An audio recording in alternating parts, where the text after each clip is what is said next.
A very good morning, dear students. Welcome to English class. Today, we will be learning about modal verbs. By the end of this video lesson, you will be able to identify modal verbs in sentences and also how to use them in our day-to-day communication. You can see two sentences on the screen. Let us observe each of them and try to figure out the changes I have made in those sentences. All right. Let's have a clear explanation of this.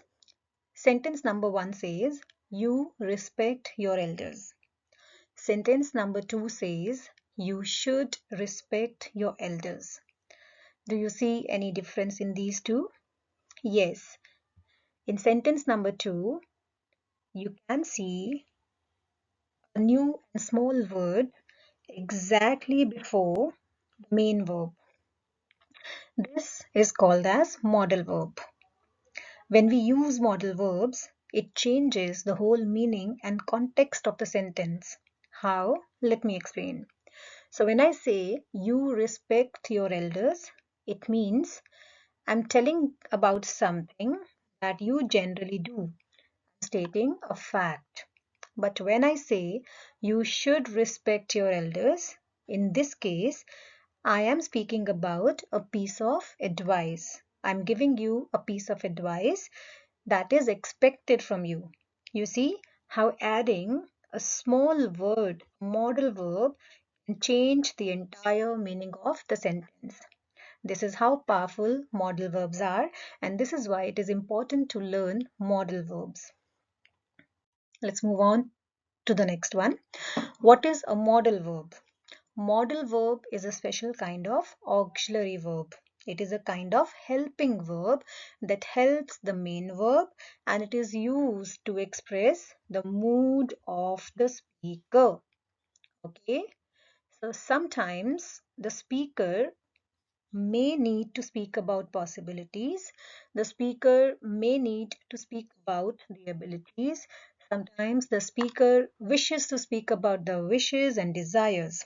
In these cases, we need to use modal verbs because they bring the clarity to the context of the sentence. These are some of the important examples of the modals. Let's read them one by one. Can, could, shall, should, may, might, must, will, would. Okay, let me tell you something, dear students. Every modal verb is used for a specific purpose. Can has its own purpose, might has its own purpose, should has its own purpose. And each modal has its own job and its own meaning. All right, so we'll try to understand some of the modals in this video. This is for your self-assessment. Let's quickly check your understanding. You can see a few sentences on the screen, and your task is to identify the modal verbs in the sentences given. For your convenience, I have written clues over here.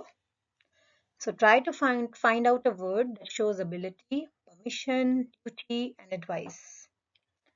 We'll discuss this in classroom. In this video lesson, we will be learning about two important modal verbs. What are these? Can and could. Let me tell you where to use can and could.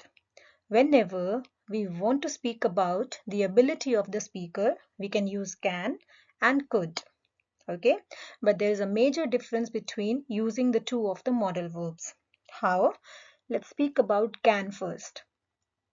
So can is used to speak about the ability of the speaker at present time, something that a speaker is able to do now. Look at this example. It says, I can speak 4 languages. That means the speaker is able to speak 4 languages now, at present. Let us now understand how to use could. Could is also used to show the ability of the speaker, but it is majorly used when we speak about the ability in past. Something the speaker could do in past, but now he is not able to do it. Look at the example. I could ride a bike by the time I was 5. That means when I was 5 years old, I was able to ride a bike, but now I am not able to do so. Hope you understood the difference between these two modal verbs. Here are a few more examples. You can go through this slide all by yourself and try to figure out how can you use modal verbs in your sentences as well.